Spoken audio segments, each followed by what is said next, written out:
آپ جب اس طرح کا کام کرتے رہیں گے، آپ اپنے فالتو کپڑے لوگوں کو دیتے ہیں. آپ کو اگر کسی نے کہا ہے کہ مجھے یہ والا رنگ پسند ہے تو اس رنگ کی ارینج کر کے اسے ایک شرٹ دیتے ہیں. تو جب آپ ایسا کریں گے، آپس میں پیار محبت بڑھائیں گے. آپ جب کھانا کھا رہے ہوتے ہیں تو کسی کو بلا کے ساتھ بٹھا لیں اور کھانا کھا لیں. میں اپنے کلینک پہ اپنے ساتھ کے بچوں کے ساتھ مل کے کھانا کھاتا ہوں. رات کا کھانا میں ان کے ساتھ مل کے کھاتا ہوں. تو یہ محبت آپس میں اگر ہم آج سے بڑھانا شروع کرتے ہیں، آج سے ہم دوسروں کی نیڈ کا خیال رکھیں. آپ کو پتہ ہونا چاہیے کہ کس بچے کو کس کتاب کی ضرورت ہے. کیوں نہیں آپ اسے پریزنٹ کر دیتے ایک کتاب؟ کتنا خوش ہوگا وہ بچہ. ایک بچہ جسے مکی ماؤس اور یا کسی اور کھلونے کی ضرورت ہے، آپ وہ کھلونا آپ کے بچے نے کھیل کے کچھ کر دیا، آپ اسے سیٹ کر کے اس غریب بچے کو کیوں نہیں وہ کھلونا دیتے؟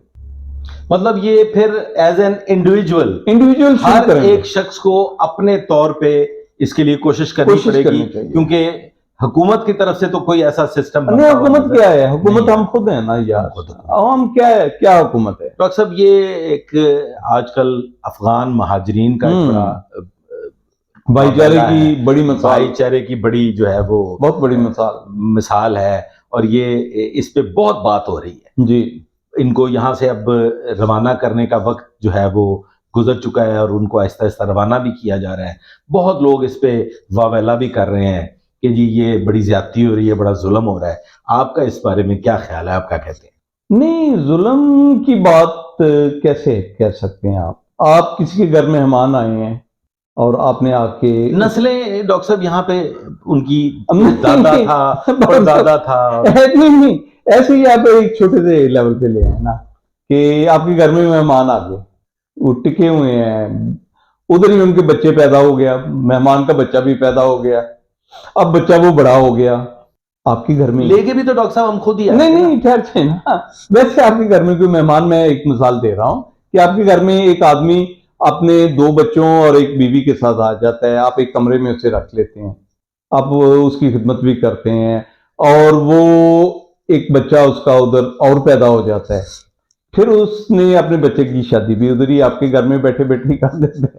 اچھا وہ ادھر ہی ہے، اور پھر اس کے بچوں کی شادی بھی آپ کے گھر میں ہی ہو جاتی ہے. آپ اسے کہتے ہیں کہ بھائی میرا کھانا پینا میرے لیے اپنی جگہ کم بچی ہے، تو آپ ایسے کرو کہ آپ اپنے گھر واپس چلے جاؤ، مہمانداری بہت ہو گئی ہے. تو وہ ناراض ہو جاتا ہے، آپ کا پڑوسی بھی ناراض ہو جاتا ہے کہ اسے کیوں کہہ رہے ہو کہ یہ اپنے گھر واپس چلا جائے. بھائی کیوں نہ جائے وہ اپنے گھر واپس؟ کیا ہونا کیا چاہیے؟ ان کو جانا چاہیے اپنے گھروں کو واپس. میں تو کہتا ہوں کہ جب رشین وار ختم ہوئی تھی نا، افغان بہت بہادر قوم ہے، آپ کو پتہ ہے. افغان 1.5 کروڑ تھے، آبادی تھی افغانوں کی، اس میں سے 40 لاکھ 35 لاکھ پاکستان میں آ گئے اور 20 لاکھ کے ایران میں چلے گئے. یعنی کہ 1/3 سے زیادہ آبادی جو تھی بہادر افغانوں کی، وہ رشین آرمی کے آتے ہی ادھر دوڑ گئی آبادی کو، وہ آگے ادھر. اب پچھلے 40-45 سال سے وہ ادھر ہی. ایک تو یہ ہیں افغان مہاجرین جو رشین وار کے دن میں آئے، پھر رشیا کی وار ختم ہو گئی، پھر ہمارے جو اقتدار میں لوگ ہیں ان کو ایک چسکا پڑا ہوا تھا کہ یونائٹڈ نیشن سے جو ان کے لیے امداد آتی تھی اس سے ان کے گھر چل رہے تھے، افسروں کے گھر چل رہے تھے. تو انہیں بالکل یہ ضرورت نہیں تھی کہ وہ ان افغان مہاجرین کو کہتے کہ بھائی جان اب افغان رشین مار کھا کے چلے گئے ہیں، رشیا ٹوٹ گیا، آپ چلے جائیں واپس اپنے گھر. وہ اپنے گھر نہیں گئے. اپنے گھر نہیں گئے تو 9/11 آ گیا. ایک انفلکس 9/11 میں ادھر آیا مہاجرین کا. یہ دونوں مہاجرین جو ہیں نا، ان دونوں کو کارڈ ایشو ہوا. اچھا یہ کارڈ ان کو ہوئے، اب انہوں نے جتنے ادھر بچے پیدا کیے، ہمیں بتایا جائے نا، ہمیں ہمارا رائٹ ہے کہ ہمیں پتہ چلے، ہمیں ہماری گورنمنٹ بتائے کہ کتنے افغان مہاجرین آئے ادھر. گل محمد جو آیا تھا ادھر ایک بیوی اور 6 بچوں کے ساتھ، آج گل محمد کی فیملی کیا ہے، اس کے بچوں کے آگے بچے اور ان کے آگے بچے، وہ تو 50-50 ہو گئے ہیں، 50-50 ہو گئے ہیں. جو تو ان کو بھی کیا کارڈ ایشو کیے ہیں کہ نہیں کیے، یا صرف گل محمد کو کارڈ ایشو کیا تھا؟ ٹھیک ہے، ایک تو یہ کریں. اس کے بعد یہ ہوا کہ پھر 9/11 کے بعد پھر امریکہ گھس گیا ادھر. امریکہ جب گھسا ہے ادھر تو امریکنز کو انہوں نے سپورٹ کرنا شروع کر دیا وہاں کی آبادی نے. انہوں نے فوج میں بھی بھرتی ہو گئے, وہ امریکن فوجی تھی, وہ پولیس میں بھی بھرتی ہو گئے, مختلف محکموں میں ہو گئے. اب جب 20 سال کے بعد امریکہ ادھر سے نکلے تو یہ سارے لوگ بے روزگار ہو گئے. اب طالبان کی حکومت ادھر آ گئی. اب طالبان کی حکومت ادھر آ گئی. انہوں نے طالبان کے اگینسٹ امریکہ کے ساتھ مل کے اپنے ہم وطنوں کے لیے بہت برے دن دکھائے تھے انہیں. اب زمین تنگ کر دی. زمین تنگ کی ہوئی تھی انہوں نے. یہ جو ہی وہ گئے آپ نے دیکھا تھا کہ جہازوں کے پروں پہ وہ چڑھ کے گئے ہیں. بالکل ایسے ہی ہوا ہے, ہاں ایسے ہی ہوا ہے. اور جہاز بلندی پہ گیا اور وہ بیچارہ گر گیا. ٹھیک ہے, یہ سب کے سب لوگ جو گرے نہیں وہ ادھر آ گئے, وہ پھر پاکستان میں آ گئے. یہ ہے غیر قانونی گھس بیٹھیے. نہیں گھس بیٹھیے نہ کہیں, افغان مہاجرین. یہ جو آپ سن رہے ہیں نا گورنمنٹ آف پاکستان سے کہ افغان مہاجرین کو جانا ہے, اس میں آپ غور نہیں کر رہے کہ وہ کہہ رہے ہیں غیر قانونی مہاجرین, افغان مہاجرین جو ایسے آئے ہیں جن کے پاس کارڈ نہیں ہے. ابھی تو آپ نے ان کو چھیڑا ہی نہیں جن کے پاس کارڈ ہیں. آپ نے گل محمد کو چھیڑا ہی نہیں کہ جس کے 50 بچے ہو چکے ہیں. تو اب گل محمد سے ہمیں معافی مانگ لینی چاہیے. وہ ان کی ٹیم ہمیں بیکاری کہتی ہے, وہ کہتی ہے ان بیکاریوں پہ. ٹھیک ہے, ہمیں گالیاں دیتے ہیں, بیکاری کہتے ہیں ہمیں. ہمارے گھر میں مہمانوں کے طور پہ رہے, ہم نے مہمانداری کی, ہماری طرف سے, ہماری گورنمنٹ کی طرف سے کوئی کمی نہیں ہوئی, کسی طرح کی کوئی کمی نہیں ہوئی. اب ان کے اچھے دن آ گئے ہیں. ایک نیک طالبان کی حکومت ادھر آ گئی ہے. بھئی اب آپ واپس چلے جائیں. اتنے کہنے کی دیر ہے کہ بہت سے لوگوں نے یہ کہنا شروع کر دیا کہ یہ زیادتی ان کے ساتھ نہیں, یہ زیادتی میرے اور میرے بچوں کے ساتھ ہے. بچوں کے ساتھ ہے. تو پلیز انہیں جانے دیں, انہیں کہیں کہ اب آپ اپنے گھر چلے جائیں. اور ہماری اب آپ چلے جائیں, ہم خود مہاجرین ہونے والے ہیں. تو بیٹا جا کے تم ادھر جا کے ذرا چیزیں سیٹل کرو. ہم آ رہے ہیں, ہماری مہمانداری اگلے 40 سال کے لیے آپ نے کرنی ہے. تو پلیز خواتین و حضرات, آج کی یہ گفتگو جو تھی, یہ ایک تو تھی کہ ہمارے یہاں ملک میں لاقانونیت بہت زیادہ ہو چکی ہے. اس کے لیے نوجوان نسل کو بھی تربیت کی ضرورت ہے, ماؤں کو بھی تربیت کی ضرورت ہے, اور سکولز میں لا کی ایجوکیشن کی ضرورت ہے. یس, اس کے علاوہ وہ کمپلسری سبجیکٹ کے طور پہ قانون جو ہے وہ سکولز میں پڑھایا جانا چاہیے. اس کے علاوہ نتیجہ یہ نکالا کہ ریہیبلیٹیشن سینٹرز بننے چاہیے جہاں پہ سزا سے پہلے تربیت کا نظام ہو, سزائیں چھوٹی کر دی جائیں, ریہیبلیٹیشن کی مدت بڑھا دی جائے. اسی طرح سے افغان مہاجرین کے حوالے سے ڈاکٹر صاحب کا یہ کہنا ہے کہ وہ ہمارے مہمان تھے, ہم نے ان سے بڑی محبت کی. اب انہیں چاہیے کہ وہ جا کے ہمارے لیے راہیں ہموار کریں. کچھ عرصہ ہم ان کے پاس آ کے قیام کریں گے اور وہ ہماری مہمانداری پتہ نہیں کب تک قیام کریں گے, کب تک قیام, وہ انلمیٹڈ قیام کے لیے ہم بھی حاضر ہو رہے ہیں, ہم بھی آ رہے ہیں. تو خواتین و حضرات, آج تک کے لیے بس اتنا ہی. آئندہ کے لیے میرے ساتھ رہیے گا اور کمنٹ باکس میں سوالات کیجیے گا کہ آئندہ ہم آپ کے لیے کیا پروگرام لے کے آئیں جس سے آپ کی بہتر رہنمائی ہو سکے, یا کوئی تشنگی ہے تو وہ ہم دور کر سکیں. جی, اللہ حافظ.